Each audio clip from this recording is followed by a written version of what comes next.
RML hospital के MS doctor Ajay Shukla इस वक्त हमारे साथ हैं। डॉक्टर साहब, दिल्ली में झुलसाने वाली गर्मी है। इस बीच एनडीएमसी की तरफ से कहा जा रहा है कि बहुत इलाके हैं एनडीएमसी के जहां पानी की दिक्कत है। कुछ अस्पतालों के नाम भी आए हैं। क्या आरएमएल हॉस्पिटल में भी किसी तरह की दिक्कत हो रही है पानी की? अभी तो ऐसी कोई दिक्कत नहीं। जो सप्लाई जिस तरह से पहले आ रही थी, जितना कैपेसिटी थी उस हिसाब से आ रही है या उसमें कुछ कमी लग रही है? अभी तो ऐसी कोई दिक्कत नहीं है हमारे यहाँ। अच्छा, ऐसी कोई दिक्कत? जी।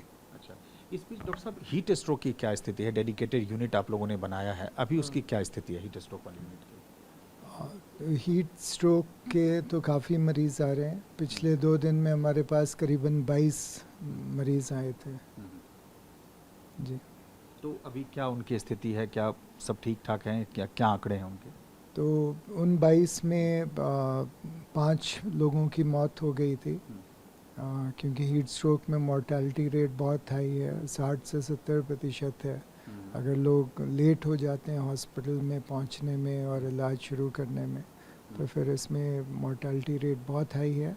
और जो पेशेंट्स बचे हैं उनमें अभी 12-13 मरीज़ वेंटिलेटर के ऊपर हैं, तो उनकी कंडीशन सीरियस है।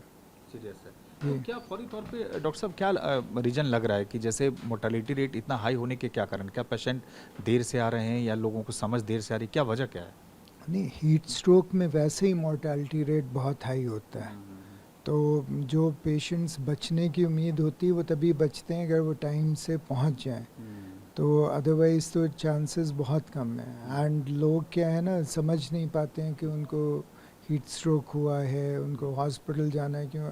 शुरुआत में सिम्टम्स बड़े साधारण होते हैं, जैसे कि नब्ज़ तेज़ होना, सांस तेज़ होना, पेट में दर्द होना, जी मिचलाना। तो लोग उसको बहुत गंभीरता से लेते नहीं हैं। जब कोई बेहोश हो जाता है तो फिर दोस्त या रिश्तेदार लेके भागते हैं कि क्या हो गया इसके साथ। तो कई दफ़े लाने में देर हो जाती है, तो जब आते हैं तो किसी का किडनी ख़राब, किसी का किडनी लिवर भी ख़राब। तो मतलब ऐसी स्थिति में फिर बड़ा मुश्किल होता है उनको। हम लोग कोशिश तो पूरी करते हैं। हमने अपना एक हीट स्ट्रोक यूनिट भी बना रखा है इन पेशेंट्स के लिए, बट डिस्पाइट दैट कई दफ़े हम नहीं बचा पाते हैं लोगों को।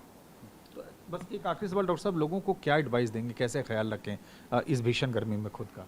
तो सबसे इम्पोर्टेंट है कि जो दोपहर की गर्मी जो सबसे ज़्यादा तेज़ होती है, जैसे 12 से 3 बजे का समय है, उसमें फ़िज़िकल एक्टिविटी ना करें।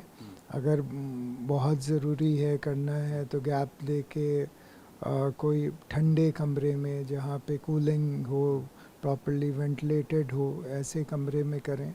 पानी खूब पिएं, आउटडोर्स ज़्यादा ना निकलें और आउटडोर्स फिज़िकल वर्क ना करें। तो यही सब चीज़ें हैं ज़रूरी। धन्यवाद। तो ये थे डॉक्टर अजय शुक्ला और इनका साफ तौर से कहना है कि जिस तरह से भीषण गर्मी पड़ रही है, लोगों को अपना ख्याल रखने की ज़रूरत है और अगर किसी भी तरह से कोई दिक्कत और परेशानी महसूस हो तो फ़ौरन अस्पताल जाएं और जल्द से जल्द इलाज शुरू कराएं। जर्नलिस्ट गजेंद्र के साथ सुमंत कुमार, टीवी 9 भारतवर्ष, दिल्ली।